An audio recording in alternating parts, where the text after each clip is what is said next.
बिस्मिल्लाहिर्रहमानिर्रहीम। अस्सलाम वालेकुम मेरे हम वतनों। मैं पाकिस्तान एसोसिएशन बाकू अज़रबैजान की तरफ से as information secretary Kamran Baig Pakistan community centre से आपसे मुखातब हूँ।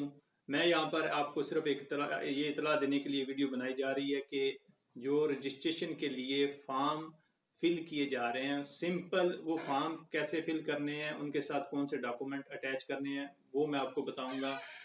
कि ये एक स्क्रीन पे फॉर्म चल रहा है और जो पाकिस्तान कम्युनिटी सेंटर का ग्रुप है उसमें भी ये फॉर्म भेजा हुआ है, पाकिस्तान एम्बेसी ने भी भेजे हुए हैं फॉर्म लोगों को। तो वो उस फॉर्म को आपने फिल करना है। फिल करने के साथ पासपोर्ट की कॉपी लगानी है उसके साथ, और जो जिस डेट को आप एंट्री आपकी हुई थी अजरबैजान के अंदर, उस डेट वाली जो कॉपी है वो आपने साथ लगानी है। और अगर आपकी टीआरसी वगैरह कैंसिल हुई है तो फिर उसकी कॉपी लगानी है। बाकी डिटेल फॉर्म के अंदर लिखी हुई है, वो फॉर्म में फिल करके वो डिटेल फिल कर दें। उसके बाद आपने पाकिस्तान एम्बेसी में इसको सबमिट कर देना है। ठीक है, इसके अलावा और कोई इसका तरीका नहीं है, आपकी रजिस्ट्रेशन इंशाल्लाह हो जाएगी। दूसरी बात, ये जो अहम बात है, सबसे अहम बात है कि इसके किसी किस्म के चार्जेस नहीं है। यानी कि कोई बंदा अगर आपको कहता है जी कि इसके चार्जेस हैं, मैं पैसे हमें दे दो, इतने 10 मना दे दो, 5 दे दो, किसी किस्म के कोई पैसे नहीं है।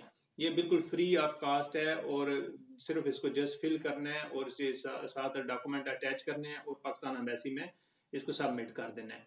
इसके अलावा कुछ नहीं है, सिंपल है काम। और अगर फिर भी अगर कोई बंदा पैसे देता है तो फिर वो जाने, और जो ले रहा है वो जाने, फिर पाकिस्तान एम्बेसी या पाकिस्तान एसोसिएशन इससे उसका कोई ताल्लुक नहीं है। फिर बाद में शिकायत आती है कि जी ये, क्योंकि बहुत सारी शिकायतें आई हैं, वो कह रहे हैं कि जी इस तरह हो रहा है, उस तरह हो रहा है। तो ये आपको इतला की जा रही है। उम्मीद है कि आपको ये पता चल गया होगा। इंशाल्लाह सब इस पे अमल करेंगे और ये बात सबको तक फैलाएंगे भी। अस्सलाम वालेकुम।